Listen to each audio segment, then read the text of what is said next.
C'est vrai que, comme le disait Miss Light, on va parler aujourd'hui des dissensions religieuses qui arrivent au niveau des couples. Mais avant, il y a ce message qui est venu, je voudrais vous le lire. Bonjour la belle famille, très magnifique ce matin. Monsieur Elias nous a manqué. Pardon, aidez-moi. En ce qui concerne la communauté des biens et la séparation des biens pour le mariage civil. Je me marie très bientôt, mais depuis là, il y a un malentendu sur ce point entre ma fiancée et moi. Elle, autre, parle de la séparation des biens et les arguments qu'elle avance ne m'intéressent pas. Elle dit qu'on ne sait jamais, qu'il peut arriver que j'ai commis un crime et cela va me coûter cher, jusqu'à on va confisquer mes biens. Pour elle, si c'est la communauté des biens, ce qui veut dire qu'on n'aura rien, mais si c'est la séparation des biens, elle, ses biens ne seront pas touchés et nous allons utiliser ces biens ensemble. J'ai besoin de conseils, s'il vous plaît, entre la séparation et la communauté des biens, laquelle est préférable pour éviter certains problèmes. Monsieur Moïse, depuis Diaglé. Bonjour et bienvenue. Ici, nous analysons et nous partageons des connaissances et des réalités de vie les plus marquantes pour en tirer des clés de compréhension, d'inspiration et d'action. L'extrait que vous allez suivre est présenté dans un cadre éducatif, informatif et réflexif. Tout cela dans un environnement souple. Installez-vous bien. Et n'oubliez pas, ce n'est pas ce qu'on entend qui change une vie, mais c'est ce qu'on en fait. Merci, à tout à l'heure. Alors nous disons merci pour la question qui est posée, la question des régimes à choisir au moment du mariage. Donc il y a, en principe, il y a 3 régimes. Il y a le régime de la communauté de biens, le régime de la séparation, et puis un régime de communauté de biens réduit aux acquets. Voilà, je pense que si j'ai bonne mémoire. Communauté de biens réduit aux acquets. Oui. D'accord.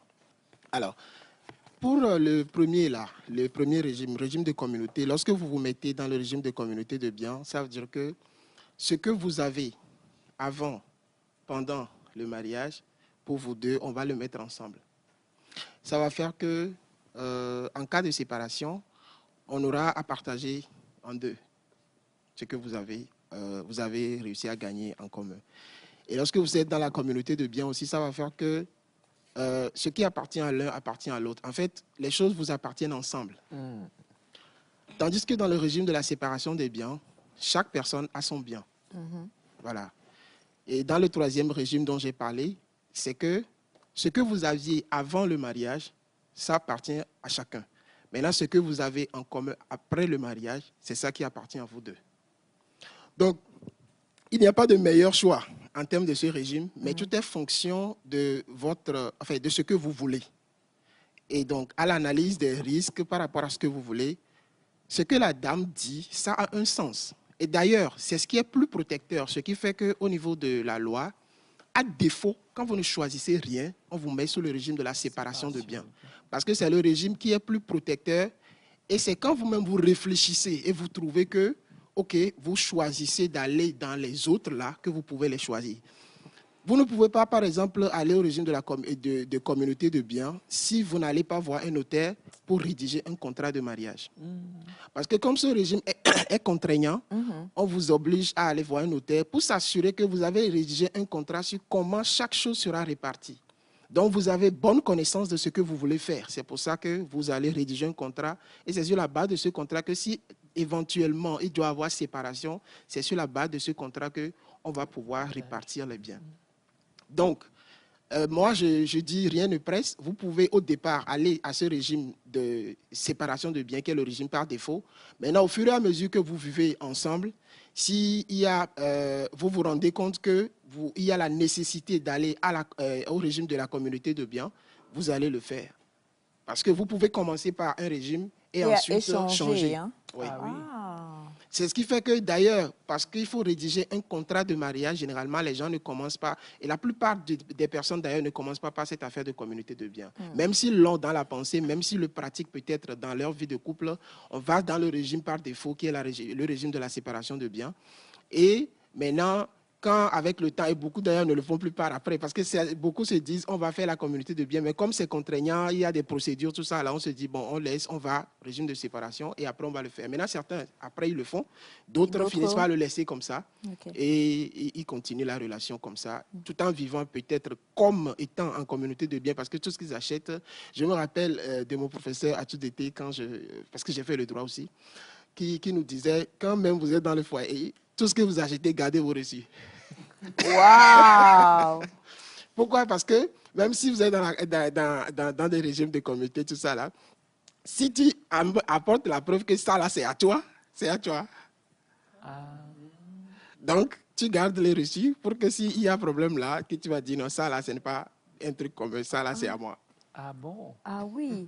Donc, voilà un peu cette affaire de régime. Mais ce que moi, je conseillerais à ce couple-là, ils peuvent aller au régime de séparation comme la dame le propose. Hein. Et la dame, ce qu'elle dit, comme je l'ai dit, ça a un sens. C'est parce que quand vous êtes sorti dans la communauté, vos dettes, tout ça là, sont ensemble. Vos passifs et vos actifs sont ensemble. Donc, on peut saisir le bien de quelqu'un jusqu'à se retrouver sur celui de l'autre. Et c'est pourquoi les gens aussi proposent la séparation. L'enjeu, souvent, dans ces choix de régime, c'est quand vous vous mariez et que l'un est d'une famille plus nantie que l'autre. Souvent, c'est en ce moment que ces problèmes se posent, où la famille pense que celui qui n'est pas venu d'une famille nantie veut profiter des biens. Stratégie. C'est ça. Et il y en a aussi qui le font avec cette pensée-là, parce qu'ils se disent, si je fais communauté, lorsque l'autre ne sera pas là, tous les biens me reviendraient, ou bien, voilà, ça me permettra de profiter pleinement de tout ce que l'autre a. C'est des pensées qui ne sont pas bien pour aller au mariage, mais nous sommes humains, et humainement, c'est des pensées qui existent et qui sont utilisées. Donc, il y a cet ensemble de choses à regarder pour savoir faire la bonne décision, prendre la bonne décision. D'accord, donc partez sur la base de la séparation et puis voyez comment votre couple va évoluer. Et si vous voulez, vous pouvez changer après. Il n'y a vraiment pas de souci, cher monsieur Moïse. Miss Light. Moi, je ne vois même pas. Ah, ok, d'accord. Alors, on le disait, hein, on parlera aujourd'hui de... Est-ce que c'est un problème ou est-ce que ça devrait être un problème de comment est-ce que la religion aujourd'hui crée des dissensions déjà pour aller au mariage ou même dès qu'on y est déjà entré. La première des choses à savoir est quand on est par exemple en couple et qu'on vient pour l'école des fiançailles, et quand on vous dit qu'on est de religion ou de croyances différentes, comment est outillé le cours à ce niveau-là? Parce que la fois dernière, vous le disiez, quand vous n'avez pas, il y a souci parce que vous n'avez pas la même vision et tout ça. Mais on est deux, on dit on s'aime, et puis nous on vient à l'école là, on va faire cours là. Comment sont outillés les cours? Alors, comme nous l'avions dit, nous n'avons pas pour mission de dire aux gens séparez-vous. Mais on donne le cours pour que les gens même fassent leur choix et analysent en fonction de ce qu'ils sont en train de voir, qu'est-ce qui serait bien pour eux. Lorsque des gens appartenant à des religions différentes, des croyances différentes, décident de se marier, on a des exemples où ça marche et on a des exemples où ça ne marche pas. J'ai expliqué ici la fois dernière que le fond, c'est quoi? Deux personnes qui sont réellement ancrés dans leur religion et qui sont des religions différentes ne peuvent pas se marier. S'ils sont réellement ancrés dans leur religion, ils ne peuvent pas. Pourquoi? Enfin, si je dis ne peut pas, ce n'est pas que le maire ne peut pas les unir ou bien qu'on ne peut pas célébrer leur mariage. Mais ils ne vont pas s'entendre?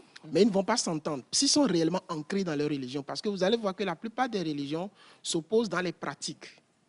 Si par exemple, je prends une seule religion mais avec des divergences.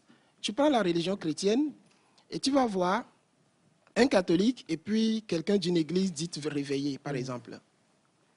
Dans l'église catholique, il y a des pratiques qu'on fait que quelqu'un d'une église réveillée va dire nous, on n'accepte pas. Parce qu'eux, ils trouvent que c'est anti-biblique. Donc, si vous êtes ensemble et que peut-être votre enfant est malade, il faut prier pour l'enfant et puis voilà la dame qui sort le chapelet et le monsieur trouve que le chapelet, c'est idolâtrique, que c'est de l'idolâtrie.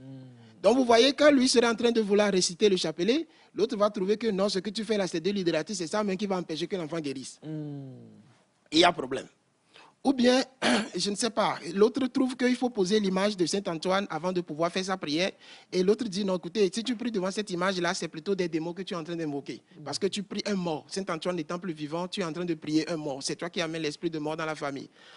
Alors, deux personnes comme ça peuvent se marier et se compléter et être à l'aise quand les deux ne sont pas vraiment ancrés. C'est-à-dire, ils vont à l'église, chacun dans sa religion, mais ils ont un esprit ouvert et ils ne sont pas très centrés sur leur religion. Mais, moi, par contre, c'est ça qui va me faire poser une question. Parce que, est-ce que c'est une question d'ancrer ou c'est plutôt une question de, qu'est-ce que je vais dire, de relativité de ces gens comment je vais formuler la question? Ces gens, je suis dans la religion, je la pratique, mais j'ai une ouverture, je ne suis pas, je sais pas, est-ce que vous essayez de comprendre? Je comprends votre question. En fait, vous savez, en termes de religion, soit tu es dedans, soit tu n'es pas dedans. Cette affaire on relativise, c'est-à-dire on se dit que bon, je suis dans cette religion, mais moi je suis très ouvert. Et l'autre dit, bon, moi je suis fermé. Quand vous prenez les religions, celui qui dit que je suis dedans, mais je suis ouvert, quand vous prenez les gens qui sont vraiment ancrés dans la religion, quand ils vont citer les passages, ils vont trouver des passages qui vont l'accuser dans cette manière d'être très ouvert. Qui vont trouver qu'ils ne pratiquent pas la religion 100%. Cette manière d'être ouvert n'est pas mauvaise parce que ça permet le vivre ensemble. Parce que si vraiment chacun veut être très ancré sur sa religion-là, le vivre ensemble serait impossible. Exactement. Donc, ça permet le vivre ensemble. Ouais. Mais, moi, je suis en train d'expliquer au sens strict. Si chacun réellement reste de manière stricte dans sa religion, ça va poser un problème. Parce que, je l'ai dit la fois dernière, le mariage, quand vous voulez épouser quelqu'un, c'est les trois dimensions de la personne. L'esprit, l'âme et le corps. Au niveau de l'esprit, l'autorité spirituelle sous laquelle cette personne se place aura forcément de l'influence. Et quand vous ne vous mettez pas sous la même autorité spirituelle, il y aura de l'influence.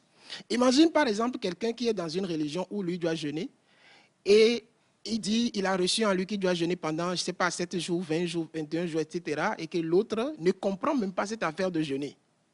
Ça va poser problème. Je dois aller dans un camp de prière, passer tel nombre de jours. Si les deux sont dedans, ça se comprend. C'est vrai qu'il y a aussi des ajustements à faire, mais ça se comprend mieux que celui qui ne comprend rien dans ce que tu dis que tu veux aller faire là. C'est là que les problèmes se posent. Ça, j'ai pris seulement religion chrétienne. Si vous prenez même religion musulmane et religion chrétienne, des gens qui sont ouverts, comme on est en train de le dire, vont se marier, il n'y aura pas de problème, parce que les deux ne sont pas très ancrés dans leur religion. Sinon, un chrétien très ancré dans sa religion va trouver que le musulman n'est pas dans la bonne religion. Et ça va lui poser problème. Un musulman vraiment ancré va trouver que le chrétien, parce qu'il y a Jésus et puis Dieu que vous les associez, il y a association, que c'est du faux, il ne sera pas à l'aise avec toi. Mais s'il arrive à être à l'aise, c'est qu'il est ouvert. Et cette ouverture fait qu'il n'est pas réellement 100% son truc. Et toi aussi, tu n'es pas réellement 100% ton truc. Donc, quelque part, vous avez une zone d'unité. C'est ça qui vous permettra de pouvoir être ensemble. Mais, quoique si le jour où l'un d'entre vous décide vraiment de pratiquer à fond sa religion, c'est là que le problème va se poser. D'ailleurs, ça apparaît dans certains couples où les deux étaient dans la même religion et puis subitement, dans le cheminement, l'un change de religion. Vous allez voir que ce problème-là ressurgit. Et ça devient souvent complexe et très difficile à régler. Donc, si on peut être de religions différentes et se marier, ça se fait, rien ne l'interdit, sauf que dans la pratique, ça pose certains problèmes si vraiment vous êtes ancré dans vos religions. Mais si vous n'êtes pas ancré et que bon, la religion pour vous, c'est juste un élément de votre vie, donc voilà, ça ne pose pas de problème pour vous marier. D'accord, bon, à tout écouter, quand on est des différentes religions, peut-être il y a un souci, ou bien même qu'on soit des différentes, comment dire, même religion, mais de différentes églises. Oui, différentes églises, c'est parce qu'il y a des protocoles et tout. Mais la question, c'est de savoir, on parle à quelqu'un qui veut se marier, parce qu'il y a déjà des messages des fiancés qui comptent se marier, peut-être en janvier, en février et tout. Est-ce que c'est facile pour la femme de quitter son église pour aller dans l'église du monsieur? Si c'est facile à la femme de quitter son... Là, vous prenez les chrétiens, ça. Oui. OK. Alors, généralement, la règle générale appliquée dans les églises, c'est que c'est la femme qui quitte son église pour rejoindre le mari dans son église. Dans la notion de le mari est le chef, c'est-à-dire la tête. Pour ça, on va célébrer le mariage Dans l'église de la fille. Voilà. Et après, la fille suit le monsieur et bon? vient dans son église. Ouais. Sauf que il y a des cas où le monsieur décide d'aller dans l'église de la femme. Parfois, il y a les... J'adore. Excusez-moi. Parfois, il y a l'interférence des leaders d'église, des pasteurs, ou quand ils vous reçoivent en entretien, parfois ils arrivent à convaincre l'un de suivre l'autre. De manière que, et ça se passe, hein, quand on le convainc, il est convaincu, ben, il accepte. Il y en a comme ça où le monsieur accepte de suivre finalement la femme. Parfois, c'est posé sous forme de conditions subtilement. C'est-à-dire que si vraiment tu veux épouser cette fille-là, c'est que tu viens chez nous. Et c'est là aussi. Et ça, c'est méchant, non? Oui, parce que c'est vous pas savez... qu'au niveau du christianisme. Hein. Oui, bien sûr. oui. Ce n'est vraiment c'est pas vrai. qu'au Des niveau fois, du quand la dame occupe- christianisme. Quand la dame occupe un poste de responsabilité dans son église, l'église ne va pas forcément la laisser partir comme ça. Non, je ne dis pas que ça justifie, mais Ça explique. j'explique, je me mets à la place du pasteur en fait. Ah oui? Oui. Donc vous allez convaincre le monsieur de... Voilà, De venir dans l'église. Vous savez, Je ne trouve pas généralement... que ce soit une bonne raison, ça. Oui, généralement, c'est des choses aussi. Vous savez, l'humain, c'est ça aussi. Quand nous parlons de mariage, tous ces problèmes-là, tout revient à la question de l'humain. L'humain est versatile. L'humain n'est pas maîtrisable. D'ailleurs, l'être humain ne se connaît pas et ne se comprend pas lui-même jusqu'à ce qu'un autre puisse le maîtriser et le connaître. Et l'homme est changeant. Des gens vont vous dire oui, ils épousent la fille et après ils changent de religion. Enfin, ils reviennent à leur religion de départ. C'est ça. On a connu des cas comme ça. Où c'est la fille qui fait la même chose. Il accepte, il vient chez toi, mais après, elle retourne dans sa religion. Parce que l'objectif pour lui ou elle, c'est se marier et puis c'est fini. Donc, on peut pas forcer, on ne peut pas, à vrai dire, on ne peut pas changer de religion à quelqu'un. C'est la personne elle-même qui choisit de changer de religion. Ou non. Sinon, tous les artifices que vous mettrez pour mettre la pression sur quelqu'un pour changer, puisque la religion, c'est une question de intérieur, la personne va dire oui, faites tout ce que vous voulez, mais à l'intérieur, ça n'est pas changé, il finira par reprendre ce qui est à l'intérieur, va se manifester. Donc, dans le général, les gens, c'est la fille qui vient chez le mari dans son église. Et vous savez aussi, il y a aussi ce truc du mari. L'homme, quand un homme change de religion, c'est facile de voir toute sa famille suivre cette nouvelle religion qu'il a embrassée. Mais si c'est la femme qui change, ce n'est pas évident. Donc, parce qu'il est la tête, non? Voilà, l'homme, on ne peut pas le changer juste comme ça. Ouais. Le masculin, ce n'est pas un truc, c'est pas un être facile à manipuler et à gérer. Donc, il y a beaucoup de choses. C'est très misogyne, c'est ce qu'il vient de dire. Non, c'est-à-dire que l'homme masculin, il a beaucoup de choses. Par exemple, il y a ce qu'on appelle l'orgueil masculin. Même dans notre école des célibataires comme tout là, il y a plus de filles qui viennent que de garçons. Et nous, on le comprend, c'est normal. Parce que tu dis à un garçon de venir apprendre sur le mariage, mais dis, même ceux qui vous enseignent, eux, ils connaissent quoi pour nous enseigner? C'est ça. C'est ça, en fait. Mais c'est pas qu'il connaît, hein. Mais en tant que masculin, venir dire, je vais venir apprendre sur une relation, c'est comme si ça baisse quoi. Ouais, c'est vrai. Il ne peut pas accepter. Et on se comprend dans ça. Mais c'est pourquoi nous, on dit même à l'école que si vous voyez des garçons qui viennent suivre nos formations, dites-vous qu'ils ont un minimum d'humilité. S'ils ne sont pas humbles, ils ne viendraient pas. C'est vrai. Donc, il y a un minimum d'humilité et de désir de je veux apprendre comment ça fonctionne pour bien faire. Exact. Donc, c'est déjà un bon signe. Donc, voilà ce que je peux dire. Si on peut changer de religion, oui, on peut changer de religion, mais c'est la femme qui quitte souvent pour venir chez l'homme. Mais il y a des cas où c'est l'homme qui accepte d'aller chez la femme. Et ce qu'on avait dit sur les variantes dans la chrétienté, notez qu'il y a certaines variantes où les églises dites réveillées se retrouvent facilement dans certaines doctrines ensemble. Où tu peux voir Pentecôte, Assemblée de Dieu, certains ministères. Voilà, trouver que, bon, on se comprend sur le nécessaire, donc ils acceptent que leurs membres changent, se marient entre eux. Mais c'est quand ça veut aller là où ils trouvent qu'il y a trop de divergences doctrinales qu'ils disent que non, on ne peut pas aller. Imagine, par exemple, si on prend l'Adventiste du 7e jour, ils doivent aller au culte le samedi et que les autres, c'est le dimanche, ça pose problème. Ils se sentent que foncièrement, on n'est pas ensemble. Donc, pour ceux qui veulent se marier et qui ont des religions différentes ou des croyances différentes, il faut qu'on leur dise que s'ils ne sont pas vraiment ancrés dans leurs croyances, ça peut marcher. Mais si chacun est réellement ancré dans sa croyance, ça ne marche pas. Mais nous, on ne leur dira pas ne vous mariez pas, mais on leur dira quelles sont les contraintes et les défis que vous pouvez rencontrer si vous choisissez d'y aller et à eux maintenant de faire le dernier choix. Miss Light. Oui. On continue dans la même lancée. Il y a assez de personnes qui, ce qu'on préconise à des gens qui veulent se marier dans chaque église, c'est de faire un counseling. En français... Conseil? Oui, oui, consultation. Consultation, Pendant 6 mois avant de se marier à l'église, un truc comme ça. Mais non, si les deux personnes sont de religions ou bien d'églises différentes, je ne vais pas encore aller à religion, d'églises différentes, le counseling se fait où? Ou bien on vient chez vous? C'est la question. Non, chaque église organise le mariage, c'est-à-dire la préparation au mariage. Là, vous parlez de la préparation au mariage. Oui, Dans chaque oui. église, il y a un système qui est mis en place pour préparer ceux qui veulent se marier.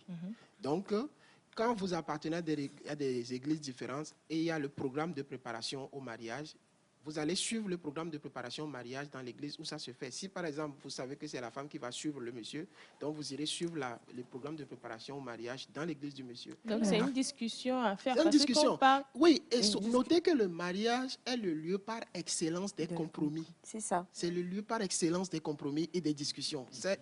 Vous ne pouvez pas vous en défaire. Vous devez discuter tout le temps. Il y a des choses qui vont vous opposer tout le temps. Vous devez apprendre à faire des compromis. Qui n'accepte pas de compromis ne vient pas au mariage. Tu ne seras jamais C'est tel que tu qu'avant étais au départ. d'entrer, Il ou faut bien même accepter. quand tu es entré. Quand tu es dehors. Avant d'entrer, tu dois être quelqu'un qui accepte les compromis. Sinon, on ne vient pas. Non, non, non. Si tu viens sans accepter les compromis, si l'autre se laisse faire, tu vas simplement le dominer, le blesser, le martyriser et penser que tu contrôles ton foyer. Mais en réalité, si on devait lui donner le micro pour qu'elle nous dise ce qu'il y a au fond d'elle, tout le monde va pleurer. Mais si tu comprends la notion de compromis dans le foyer, chaque chose se discute. Même si on dit que l'homme est la tête, ça ne veut pas dire qu'il impose ses décisions et ses pensées. Non. Mais vous discutez, chaque sujet là, vous discutez avec celle avec qui vous êtes. C'est en cas comment appelle-t-on, de divergence. En cas de divergence, après avoir discuté ensemble, il peut arriver que vous devez prendre une décision, vous avez discuté ensemble et c'est-à-dire vous n'arrivez jamais à trouver un consensus. C'est en ce moment que dans les logiques dans lesquelles nous donnons la formation, nous disons de faire primer la décision de l'homme parce qu'il sera responsable devant Dieu de la question de son foyer. Alors, il y a un message qui est venu, je n'ai pas envie de le lire, mais je vais le lire quand même parce que ça rejoint ce que vous venez de dire là. Notre ami dit bonjour à vous tous. Bonjour. Parlons de compromis. Moi, j'ai un sérieux problème. Je suis mariée depuis 2 ans et 4 mois. Jusqu'à présent, je n'arrive pas à convaincre ma femme de se laver 2 fois. Qu'est-ce qu'il faut faire? Faut-il accepter ça ou la comprendre comme ça? Puisqu'elle me dit qu'elle est habituée à se laver 1 fois par jour.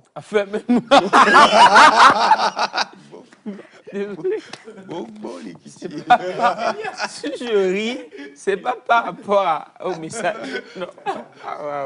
Bang bim là, me dit dans. Mazé. Dans l'amour, me dit dans. Il y a pas de vidéo. C'est pas par rapport au message là. C'est pas par rapport au message. C'est pas par rapport à un mot qui est sorti de quelque Oui, part. mais vous-même, vous savez, non? Ouais, ça fait ça. Très bien. Mettez-vous à sa place.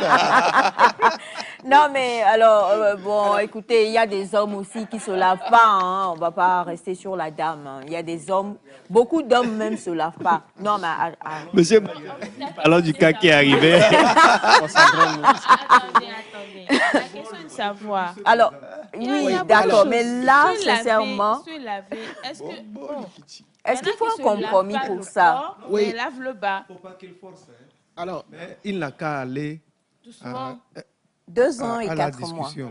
Non, on parle de 2 ans et 4 mois. Vous me dites d'aller à la discussion. Il y a Non, pas de non, problème. non. On va dire que je vous aime bien, mais vous me dites ça. Hein. C'est-à-dire que le gars supportait 2 ans, 4 mois l'odeur. Non.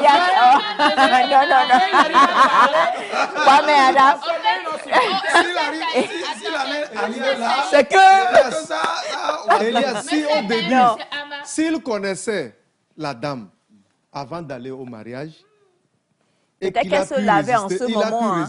Parce qu'on se connaît, la personne va Et qu'il appliquer a un pu résister 2 ans, comportement. 4 mois. Non, souvent, dans ce genre de cas. C'est pas une semaine, c'est pas 3 jours qui va s'augmenter. Attendez. Dans ce genre de Elle cas, finira par comprendre. dans ce genre de cas, la plupart du temps, qu'on soit homme ou qu'on soit femme, et qu'on a rencontré notre personne voilà, avec laquelle on se dit « this man, I want him Yeah. or this woman, I want her », cette femme, je la veux, ou cet homme, je le veux, ben, on ne peut pas parler d'hypocrisie, mais on se présente sous son meilleur jour. Donc, clair.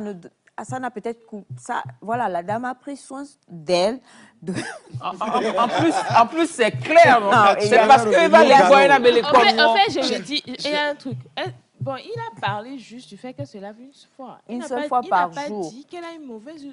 Oh, attends, c'est pas. N'insulte pas notre intelligence. N'insulte pas notre intelligence. C'est pas parce I strongly disagree. Moi aussi, strongly. C'est pas parce qu'il n'a pas lâché le mot sorti dans son message qu'il ne veut pas le comprendre. N'insulte pas notre intelligence ce matin. Non. Alors, c'était si agréable. Moi, je rejoins Miss Light. Si c'était si agréable, Madame, n'allait pas voulu parler. un monsieur qui est heureux et content de l'odeur de sa femme va se lever un matin et nous envoyer ce message. Je suis désolé. Sauvons le monsieur. Souvent, et pas le conseil de Bachana aussi. Hein. Donc, quoi, il doit qu'à supporter jusqu'à la fin d'année. Il va venir bientôt. Papa Noël. On refuse. Il faut qu'on trouve une solution. Maintenant.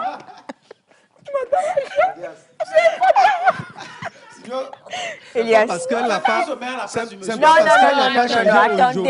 parce qu'elle n'a pas changé aujourd'hui que demain ne changera pas. Attendez. 2 ans, 4 mois. Oh, attendez. Ce que Miss Light dit, elle n'est pas en train d'encourager. Mais il y a des gens qui font leurs toilettes qui sont propres. Oui, c'est ça. C'est Voilà. de ça que je parle. En fait. Maintenant, Après, il y a dit, aussi une question d'éducation. Il y a des gens, bon, on nous a appris, quand tu sors, tu reviens, tu te douches, tu te laves. Donc, si la conception de monsieur est qu'au moins, tu dois te laver 3 fois par jour ou quelque chose comme ça, il faut voir, quoi. On va laisser monsieur. Alors, merci beaucoup. Cette question, c'est un des aspects simplement qu'il a posé. Ça ramène chez nous à la question globale de la question du changement de l'autre dans la relation. Vous savez, quand vous vous mettez en relation, il y a 3 choses. Sur la question des changements, c'est 3 choses. Soit, sachez que quand vous allez vous mettre avec quelqu'un, vous n'allez pas d'emblée... J'ai dit, et madame l'a dit tout à l'heure, madame Aïcha l'a dit, au début, vous n'êtes pas naturel. C'est-à-dire au début de la relation, quand vous êtes ensemble là, vous n'êtes pas naturel. Vous êtes simplement comme celui qui cherche du boulot. Vous savez, quand on va en entretien d'embauche là, on a tous une manière d'être. Maintenant, quand on t'embauche, non, c'est en ce moment que tu deviens normal. Replay. C'est la game. C'est pas là, mais ça. Va toucher un point sensible. Donc, la manière dont on se sent bien pour aller en entretien d'embauche, c'est comme ça que tout le monde fait pendant la période de on se fait la cour. Voilà. Maintenant, quand vous allez rentrer, après, on se dit oui, on rentre dans le mariage, le naturel va revenir. Et c'est normal aussi que le naturel revienne. Maintenant, quand le naturel revient, c'est en ce moment que le mariage commence. C'est en ce moment, en fait, que vous... Parce qu'avant, là, celui que tu croyais épouser, ce n'est pas lui. Il n'existait pas. Mais c'est effrayant, quoi.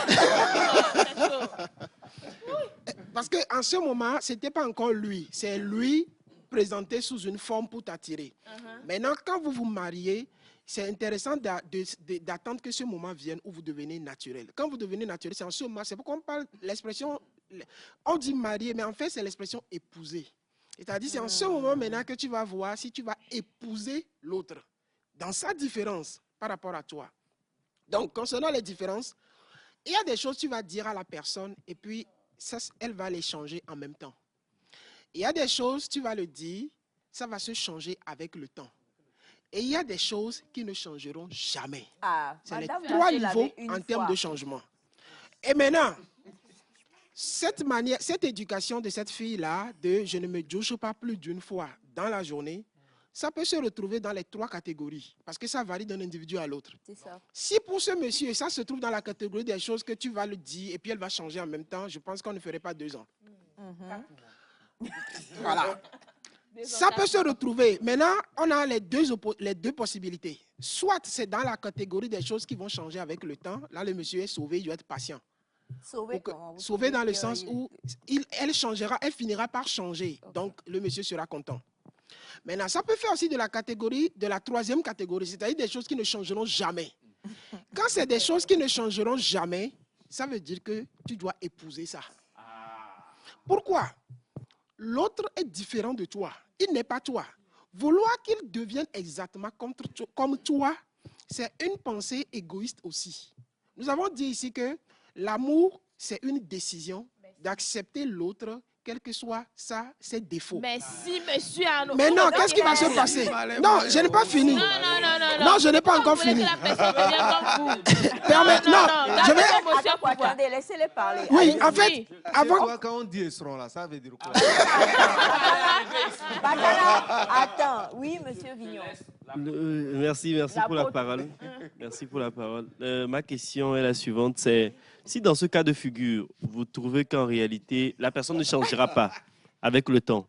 Le problème, c'est qu'actuellement, si la situation dérange le monsieur, parce que ce n'est pas une question de lave-toi 2 fois parce que chez nous, on se lave 2 fois. Non, lave-toi 2 fois parce qu'en réalité, quand tu te laves 1 fois, ça me dérange. C'est là-bas que je voulais venir, en fait. Non. C'est là-bas que je voulais venir. Voilà, il doit penser à la stabilité, au bien-être du oui, monsieur, effectivement, monsieur Taï, vous avez tout nasal en plus. C'est justement sur là-bas que je voulais descendre après avoir fait le développement. Pour dire quoi? Nous avons dit ici que avant de se marier, l'amour doit être réciproque. Si tu aimes et on ne t'aime pas, n'y va pas. Et j'ai dit, l'amour réciproque chez moi ne veut pas dire sentiment réciproque. L'amour réciproque, j'ai défini l'amour comme étant la décision intentionnelle et volontaire de rendre l'autre heureux, quels que soient ses défauts.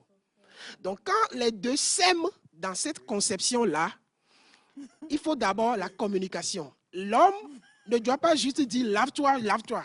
Ils doivent s'asseoir et lui dire « Tu vois, quand tu te douches seulement une seule fois, cela provoque telle chose chez moi. Ça veut dire je suis mal à l'aise. » En ce moment, si la femme l'aime, parce que quand tu l'aimes, tu aimes quelqu'un, c'est que on a dit, la décision c'est que tu ne veux pas, tu veux rendre l'autre heureux.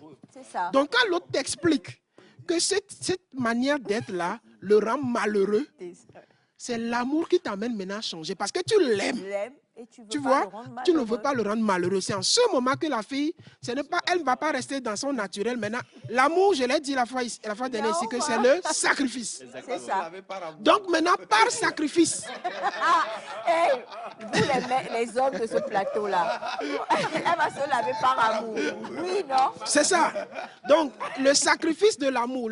Donc, ça veut dire que pour elle, ça deviendra sacrificiel, par amour. Parce qu'il aime l'autre, il ne veut pas le rendre malheureux.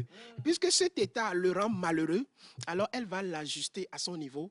Et il y a dans le premier module que nous enseignons, nous parlons des menaces là, il y a un élément que nous appelons l'ajustement mutuel. C'est le premier élément quand vous mettez en couple, l'ajustement mutuel.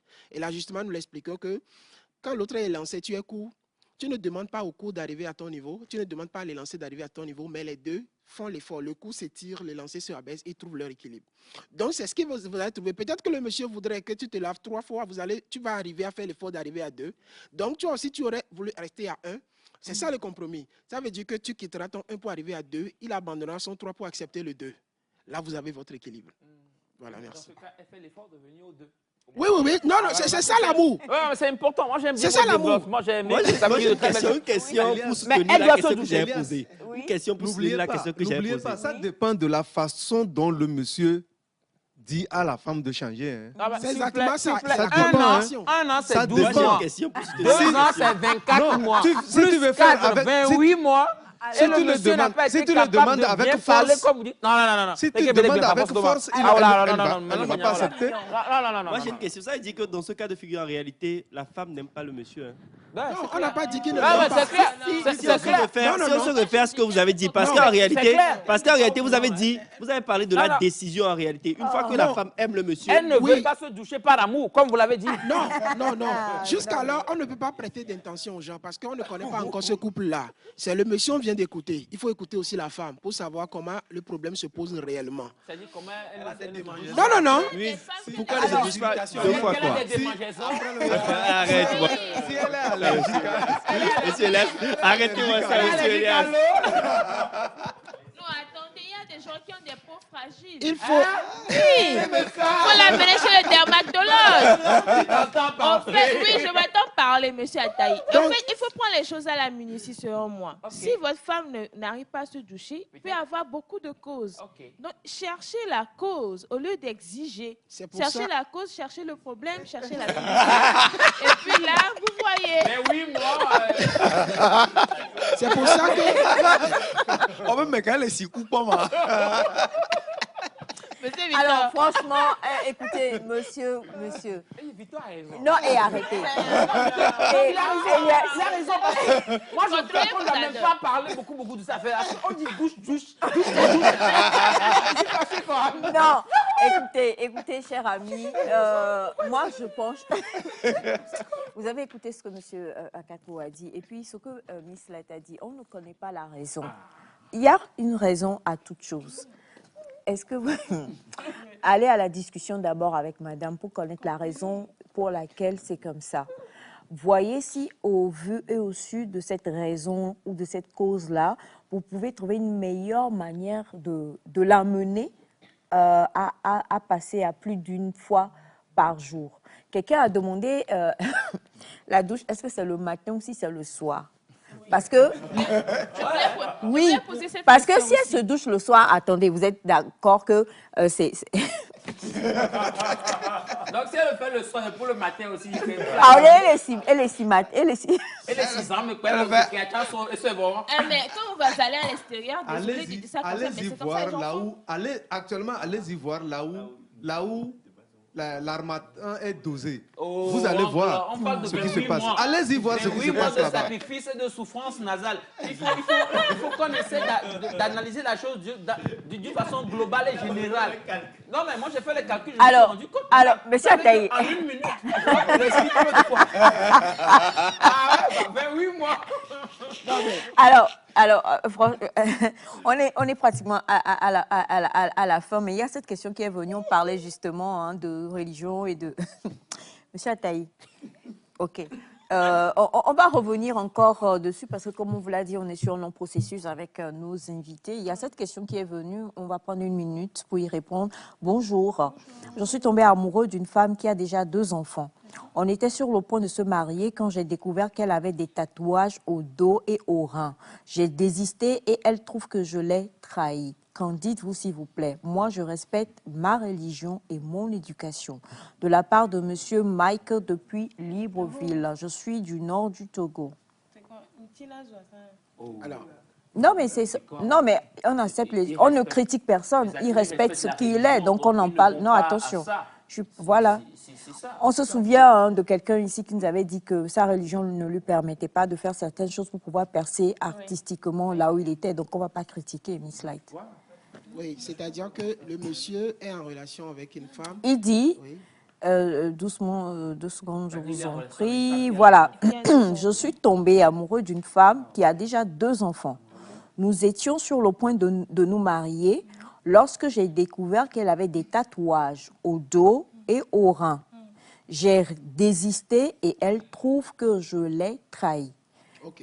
Donc, en fait, ce n'est pas le fait qu'elle a 2 enfants qui est le problème, mais c'est les tatouages qui sont contraires à la religion. Il dit à sa religion, à son éducation. Voilà, à la religion et à l'éducation du monsieur. Voilà, c'est ce dont nous sommes en train de parler. C'est-à-dire que si cet élément est fondamental au monsieur, il ne peut pas aller au mariage. Parce que pour lui, c'est fondamental. Cette affaire d'absence de tatouage. Il ne faut pas avoir de tatouage sur le corps. Maintenant, c'est comment il comprend cette affaire de tatouage. Est-ce que c'est négociable dans sa religion? S'il tient à cette femme-là et que c'est négociable dans sa religion, là, il va aller voir les responsables de sa religion pour voir comment on peut réinterpréter pour qu'il soit à l'aise. Parce que tout est question de mindset. C'est comment le système de pensée ou bien le système de croyance. S'il le croit comme ça, même si on l'oblige à rentrer dans ce foyer, ça ne marchera pas pour lui. L'autre chose, c'est qu'on peut effacer aujourd'hui les tatouages. Maintenant, c'est de voir ce qu'elle a fait. Est-ce qu'ils ont les moyens pour pouvoir l'effacer?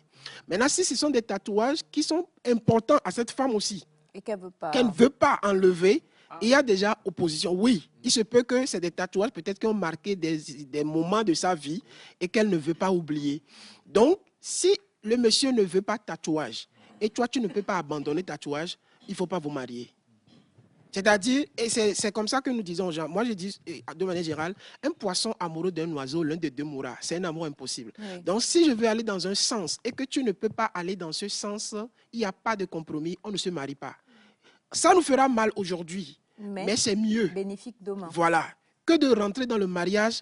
Et heureusement pour lui qui n'est pas rentré dans le mariage pour le découvrir. Mais aujourd'hui, le monsieur a la liberté de faire le choix d'aller ou de ne pas aller. Maintenant, la femme se sent trahie, oui, parce que le monsieur ne le savait pas. Donc, le monsieur, l'image de la femme qu'il pensait épouser est différente de ce qu'il vient de découvrir. Donc, dans le cheminement, normalement, il faut permettre à l'autre de vous connaître. C'est ce que nous, on dit. Connaissez-vous. Et pendant la phase de connaissance, permettez que l'autre vous connaisse tel que vous êtes. Ça vous permet... L'autre, il épouse quelqu'un qu'il connaisse. Il sait ce qu'il a épousé ou bien celui ou celle qu'il a épousé. Il n'y a pas de surprise désagréable. Il y a quelque chose que nous appelons l'histoire de vie des conjoints. C'est-à-dire que pendant le cheminement, il y a une phase où vous devez vous raconter vos histoires. Ah, ça c'est le prochain numéro. Parce que ça là, faut-il dire tout ou faut-il ne pas dire? Comment dire et comment ne pas dire aussi? C'est rendez-vous vendredi. Rendez-vous vendredi. Exactement. Rendez-vous vendredi, c'est très important. Et pour tous vos autres messages, on se fera le plaisir de pouvoir les transmettre également à nos très chers amis. Et un message aussi que je trouve être une solution pour notre précédent ami. Bonjour.